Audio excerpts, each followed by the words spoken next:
Welcome to the JCT screencast on subject learning and assessment review meetings. This screencast aims to provide support for English teachers and English subject departments in developing their understanding of SLAR meetings.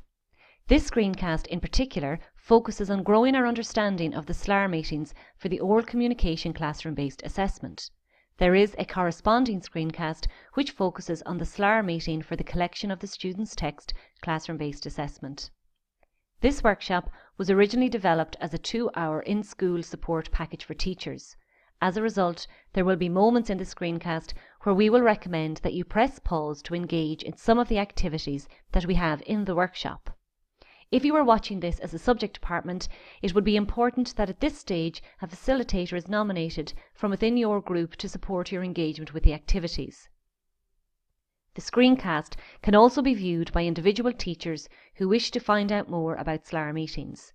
It may also be useful to have the English specification, which can be found at www.curriculumonline.ie, available to refer to throughout the screencast.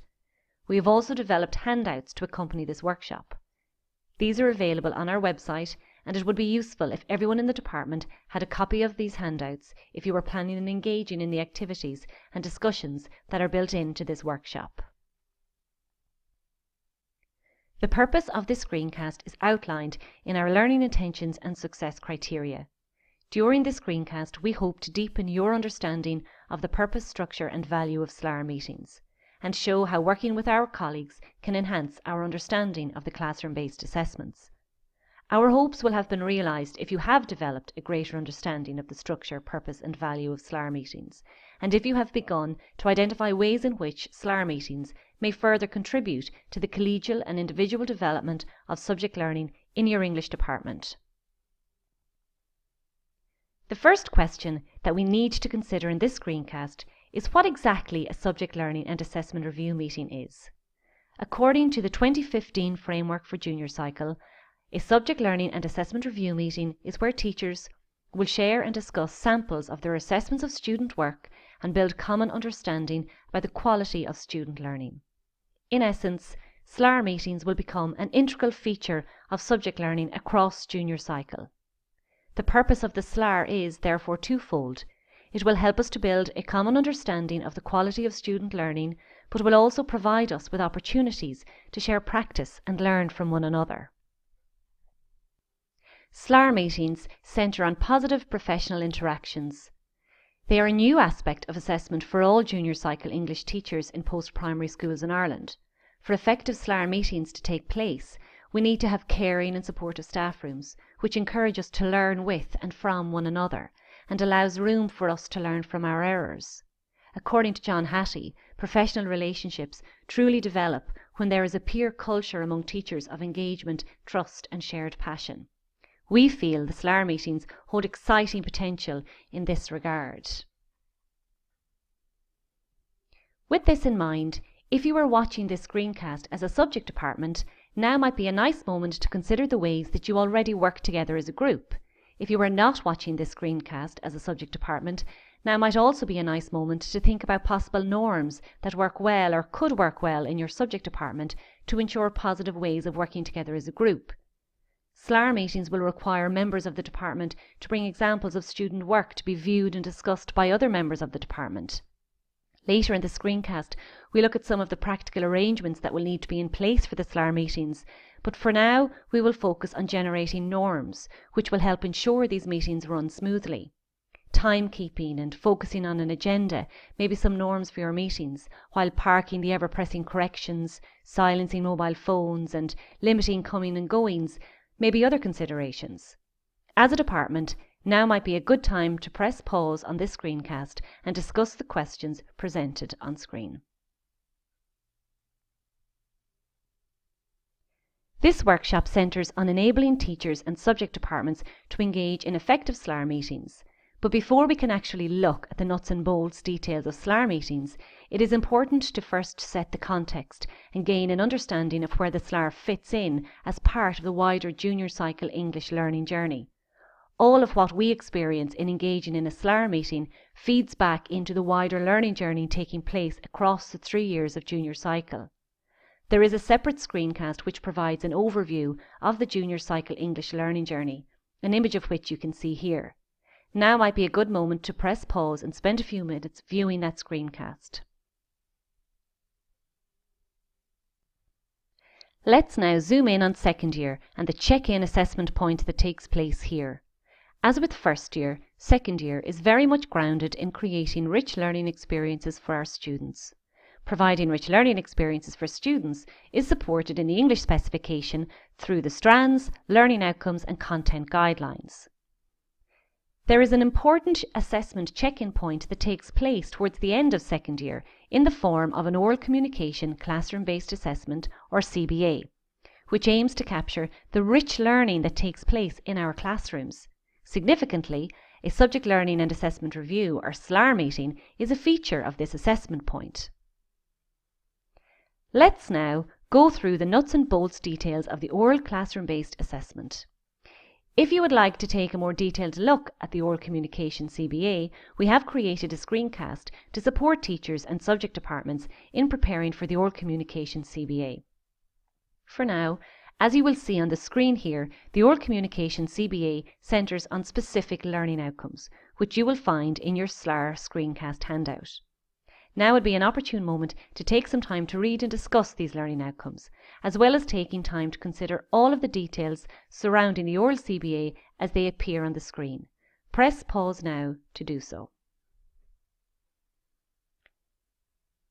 So if we remind ourselves of what a SLAR meeting is, again, according to the 2015 Framework for Junior Cycle, a subject learning and assessment review meeting is where teachers will share and discuss samples of their assessments of student work and build common understanding about the quality of student learning. Key to taking part in a SLAR meeting, therefore, is having samples of students' work to share and discuss, which raises some queries around how many samples we should have or how we might go about sharing them with colleagues. The next series of slides attempts to provide some clarity around this, in particular with reference to collecting samples of students' oral communication. There is a lot of information in the following slides, all of which is taken from the assessment guidelines, which can be accessed on www.curriculumonline.ie. This line from the assessment guidelines offers us some guidance as to how teachers should collect samples to share and also how many samples we need to collect. To quote, teachers will record samples of oral communications by students that they will use for discussion at the subject learning and assessment review meetings. An example at each of the 4 descriptor levels where feasible will be needed for this purpose. It is important to note here that recorded samples may be either audiovisual or audio. A teacher's professional judgment is key to deciding on the recording medium best suited to a student's oral CBA and to give our colleagues a fair representation of a student's work. It is also important to note the wording where feasible.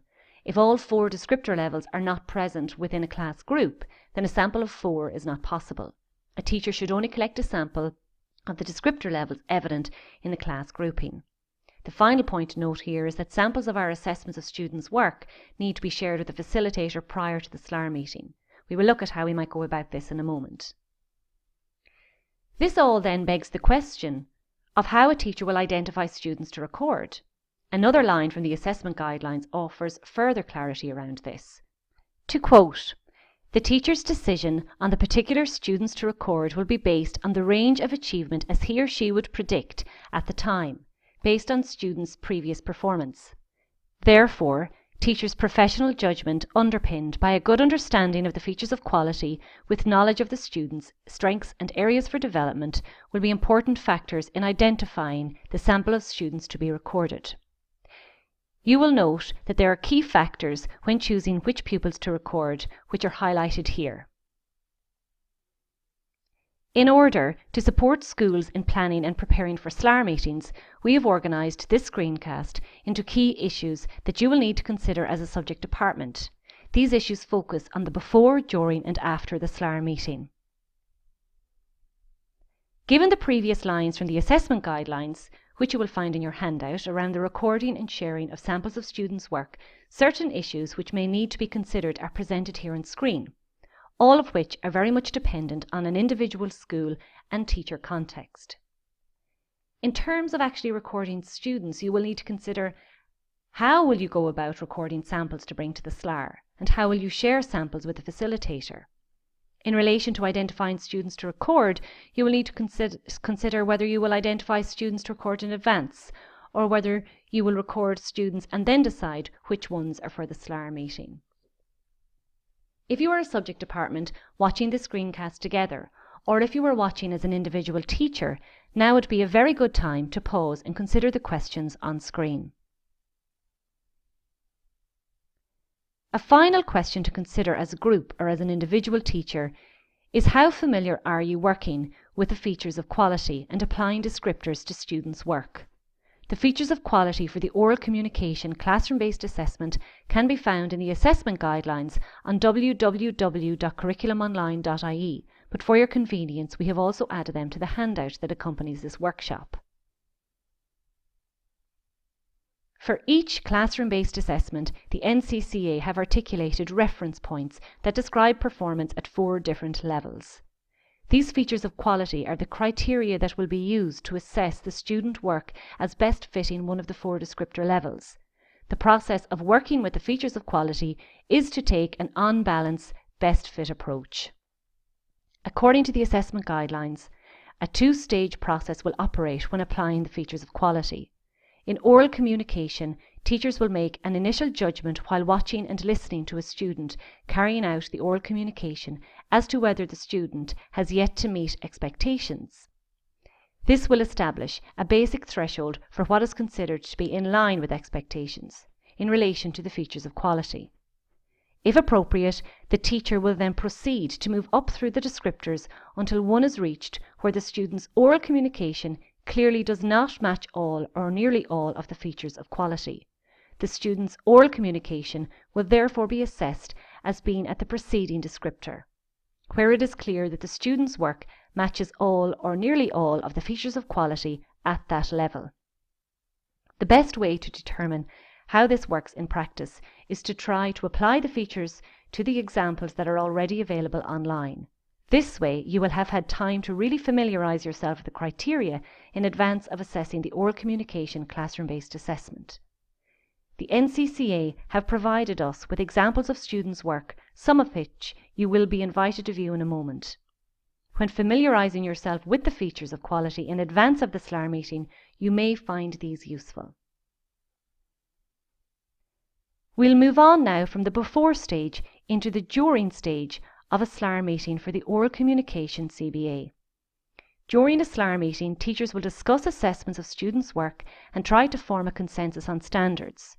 The subject learning aspect of these meetings is hugely valuable as they provide a space for teachers to reflect on pedagogy and share practice. In terms of conducting the meeting itself, it is important that as teachers we maintain our professional objectivity, focusing our attention on the assessments of students' work and being committed to building our understanding of standards. If you are viewing this screencast as a group, this is an opportune moment to actually engage in an oral communication SLAR type experience. If you are a teacher viewing this alone, this is also an opportunity for you to engage with the features of quality and deepen your understanding of the assessment process. On curriculumonline.ie, you will find NCCA examples of student work for the different descriptor levels. You will need your Teaching Council registration number to access the samples.